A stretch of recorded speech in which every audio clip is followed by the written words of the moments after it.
پاک ہے، بندر کا پیشاب پاک ہے، لنگور کا پیشاب پاک ہے، گدھے کا پیشاب پاک ہے، کتے کا پیشاب پاک ہے۔ جی کتنے جانوروں کے نام میں نے آپ کو بتائے، میں نے پہلے بھی عرض کیا تھا، باقی ان کو چڑیا گھر کی سیر کروا دی جائے تاکہ جانوروں کی فہرست ان کے سامنے آ جائے، ان کو معلوم ہو جائے کہ اس کے علاوہ اور کون کون سے جانور موجود ہیں، ان کو معلوم ہو کہ ان کے علاوہ اور کون کون سے جانور موجود ہیں۔ جی وہ لکھتا ہے کہ حضور علیہ السلام کا پیشاب نجس، وہ لکھ رہا ہے کہ خنزیر کو چھوڑ کر، سور کو چھوڑ کر سب جانوروں کا پیشاب پاک۔ یہ 14ویں صدی کے مولویوں کا حال ہے۔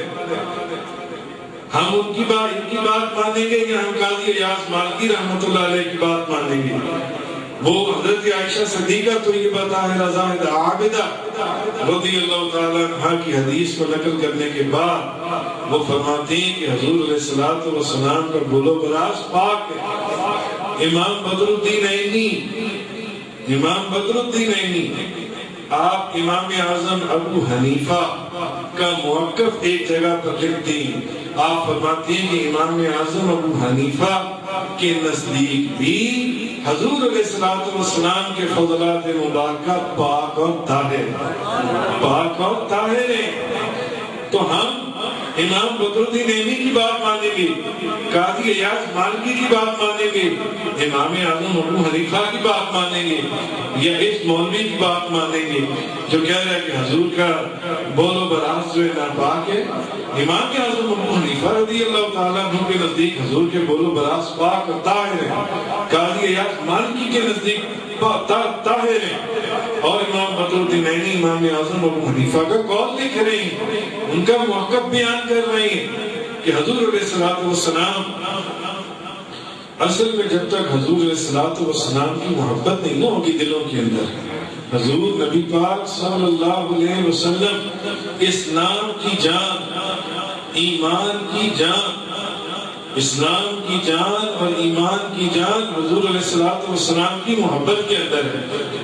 اگر حضور کی محبت نہیں تو نہ اسلام ہے نہ ایمان ہے، نہ اس اسلام میں کسی کام آنے نہ اس ایمان میں کسی کام آنے۔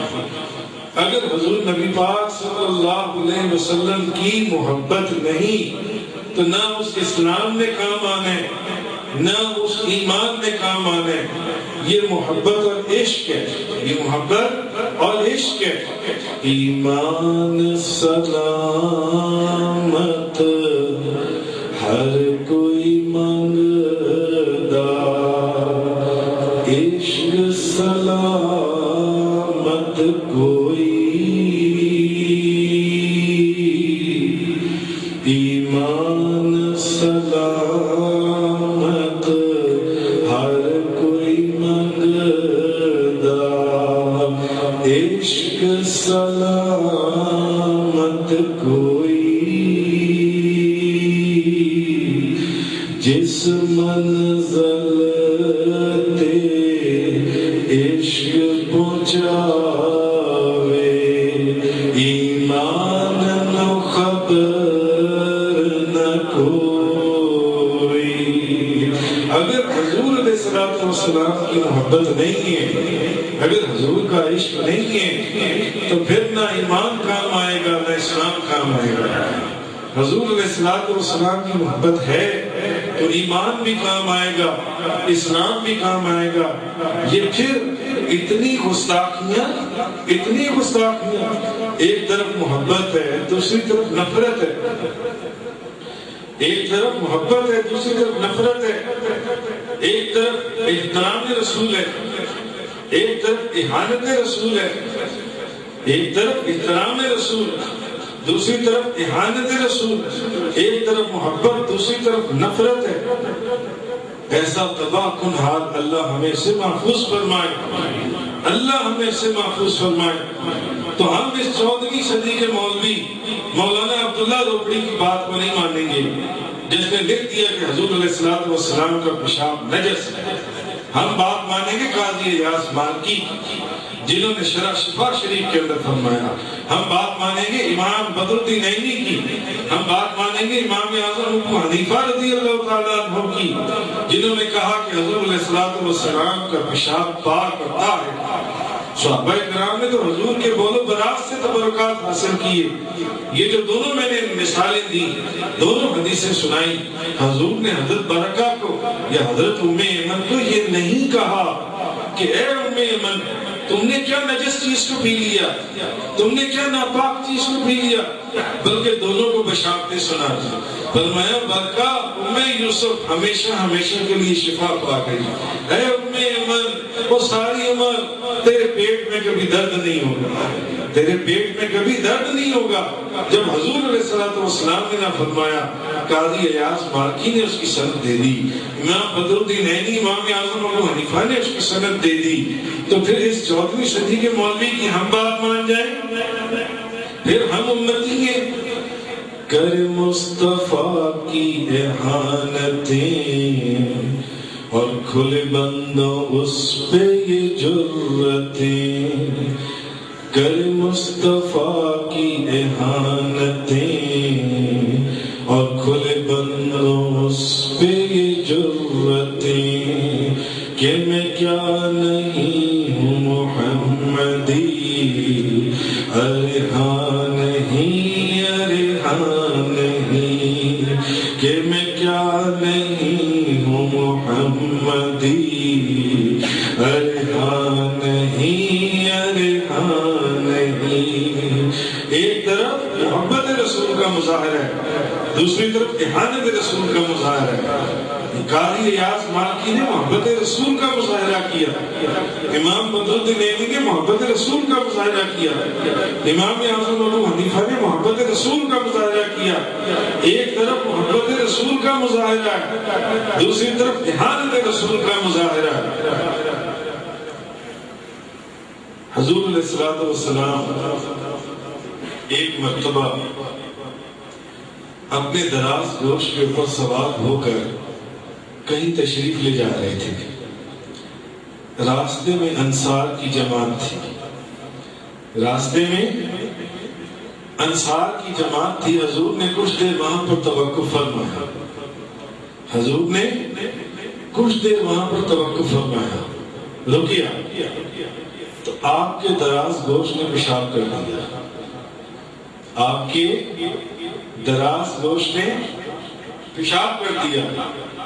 عبداللہ بن ابی رئیس المنافقین، عبداللہ بن ابی جس کو سیرت اور حدیث کی کتابوں میں رئیس المنافقین، منافقوں کا سردار،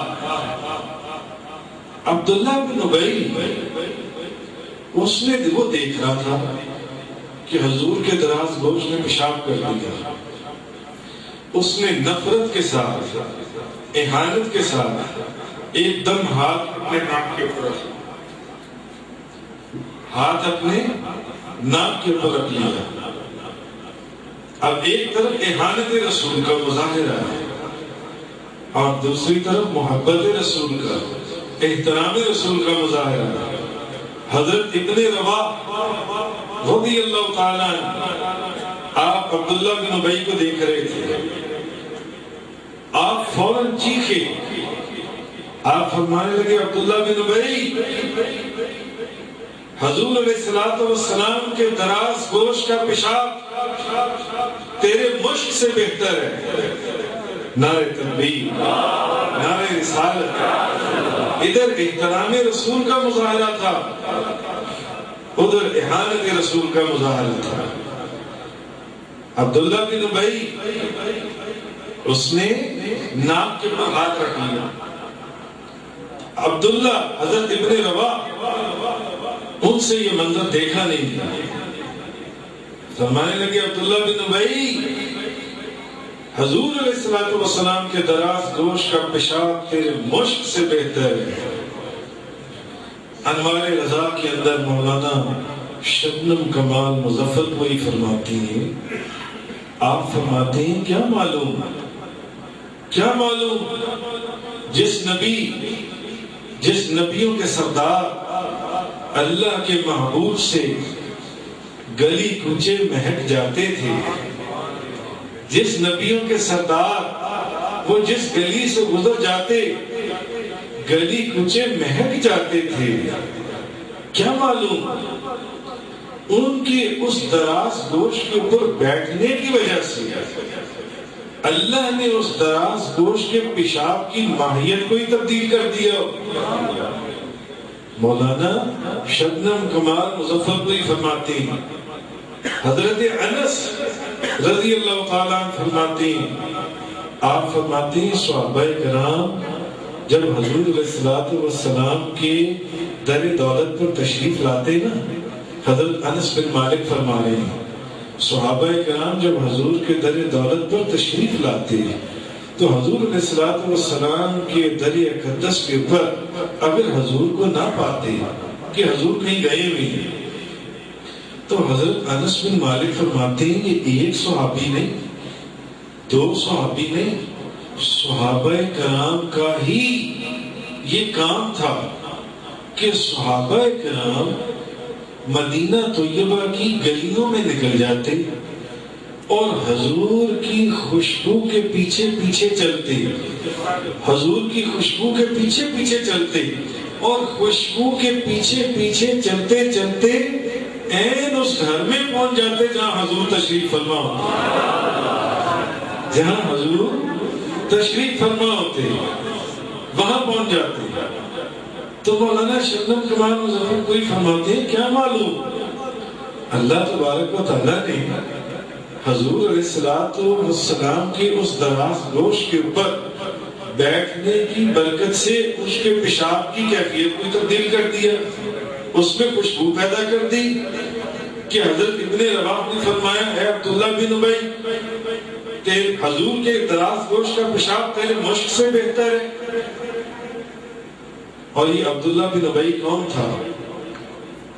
عبداللہ بن ابی حضور علیہ السلام کے مدینہ طیبہ تشریف لانے سے پہلے مدینہ طیبہ کا سردار بننے والا تھا، یہاں تک کہ اس کی تاج پوشی کے لیے اس کا لباس تک بننے کے لیے دے دیا گیا تھا۔ یہ عبداللہ بن ابی جو ہے، مگر بات پھر وہی بتا رہا ہوں، فرق بتا رہا ہوں کہ ایک طرف محبت رسول کا مظاہرہ ہے، دوسری طرف احانت رسول کا مظاہرہ ہے۔ ایک طرف محبت رسول کا مظاہرہ ہے، اصل چیز ہے ہی محبت، اصل چیز ہے ہی محبت۔ اس محبت اور عشق کو ختم کر دو تو ایمان اور اسلام کے اندر کچھ بھی نہیں رہے گا۔ اگر حضور نبی پاک صلی اللہ علیہ وسلم کی محبت ہے تو ہر چیز کامیاب ہے، اور اگر حضور کی محبت نہیں ہے تو کچھ بھی نہیں۔ اس لیے علامہ اقبال نے کہا تھا یہ فاقہ کش جو موت سے ڈرتا نہیں ذرا، یہ فاقہ کش جو موت سے ڈرتا نہیں ذرا، روح محمد اس کے بدن سے نکال دو، یہ فاقہ کش جو موت سے ڈرتا نہیں ذرا، روح محمد اس کے بدن سے نکال دو، فکر عرب کو دے کر فرنگی